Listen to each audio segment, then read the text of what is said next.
നിങ്ങളെ സംരക്ഷിക്കാൻ വേണ്ടിയുള്ളവരാ, ആനകളെ സംരക്ഷിക്കാൻ വേണ്ടിയുള്ളവരാ, ഇവിടെ വന്യമൃഗങ്ങളെ സംരക്ഷിക്കാൻ വേണ്ടി മാത്രം ഈ ഫോറസ്റ്റ് സ്റ്റേഷൻ മാത്രം.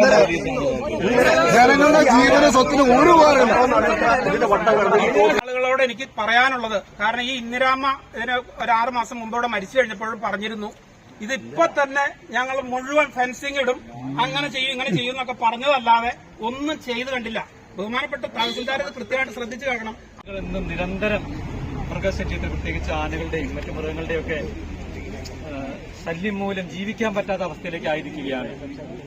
ആളുകളൊക്കെ സഹിക്കുന്നതിന്റെ അപ്പുറത്തേക്ക്, പരമാവധി അപ്പുറത്തേക്ക് കടന്നിരിക്കുന്ന അവസ്ഥയിൽ എത്തിച്ചേർന്നിരിക്കുന്നു. വനം വകുപ്പിന്റെ നിയമം ഇത്തരം കാര്യങ്ങളിലൊന്നും ഞങ്ങൾക്കൊന്നും ചെയ്യാൻ പറ്റില്ല എന്നിവർ പറഞ്ഞാലും ഇവരെ കൊണ്ട് ചെയ്യാൻ പറ്റുന്ന ഒരു കാര്യം ഇവർ ചെയ്യുന്നില്ല. ഈ റോഡിന്റെ സൈഡിൽ 5 മീറ്റർ അകലത്തിലുള്ള മരങ്ങൾ DFOയ്ക്ക് മുറിച്ചു മാറ്റുവാൻ ഓർഡർ കൊടുക്കുവാനുള്ള അധികാരം ഇന്നുണ്ട്. അത് അദ്ദേഹം വിനിയോഗിക്കുന്നില്ല. നമുക്ക് ജനപ്രതിനിധികളുണ്ട്. ഈ ജനപ്രതിനിധികളെ നമ്മൾ തെരഞ്ഞെടുത്ത് വിട്ടിരിക്കുന്നത് നിയമസഭയിൽ പോയി ഉറങ്ങാനല്ല. പാർലമെന്റ് അംഗങ്ങളെ തെരഞ്ഞെടുത്ത് വിട്ടിരിക്കുന്നത് 5 രൂപയുടെ ദോശ വാങ്ങിക്കഴിക്കുവാൻ വേണ്ടിയല്ല. ഇവിടുത്തെ ഉദ്യോഗസ്ഥർ പറയുന്നിടത്ത് ഒപ്പിടാൻ മാത്രമുള്ള വിവരം കെട്ട ഏറാൻ മൂളികളായിട്ട് ഇവിടുത്തെ മന്ത്രിമാർ മാറുന്നതുകൊണ്ടാണ് ഇങ്ങനെയൊക്കെ സംഭവിക്കുന്നത്.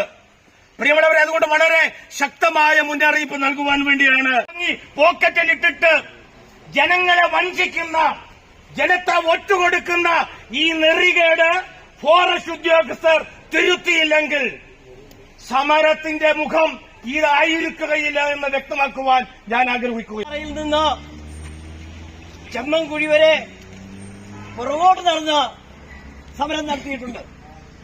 100 കണക്കിന് ആളുകൾ പങ്കെടുത്ത അതിശക്തമായ സമരം ഇത് ഫോറസ്റ്റ് സ്റ്റേഷന് മുമ്പിൽ നമ്മൾ നടത്തിയിട്ടുണ്ട്.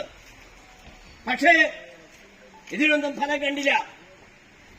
നമ്മൾ MP-യുമായി, MLA-യുമായി, ഗവൺമെന്റുമായി നിരന്തരമായി ബന്ധപ്പെടുകയും MP ഫണ്ടിൽ നിന്ന് 15 ലക്ഷം രൂപ. ഞാനത് ബഹുമാനപ്പെട്ട ജില്ലാ കളക്ടറുടെ അടുത്ത് ഈ വിവരം എത്രയും ഭംഗിയായിട്ട് നിങ്ങളുടെ ആ വികാരം എനിക്ക് മനസ്സിലാകും, നിങ്ങളുടെ ബുദ്ധിമുട്ടും എനിക്ക് മനസ്സിലാകും. ഞാനത് സംസാരിക്കാം. അദ്ദേഹത്തിനടുത്ത് ഫോറസ്റ്റുകാരുമായിട്ടൊരു ചർച്ചയ്ക്ക് തയ്യാറാകാൻ ഞാൻ പറയാം. പിന്നെ ഈ ഫെൻസിംഗ് ഇടുന്ന കാര്യം എനിക്ക് തോന്നുന്നു അതിന്റെ വർക്ക് തുടങ്ങിയിട്ടുണ്ടെന്ന് എനിക്ക് തോന്നുന്നു. തുടങ്ങിയതായിട്ടാണ്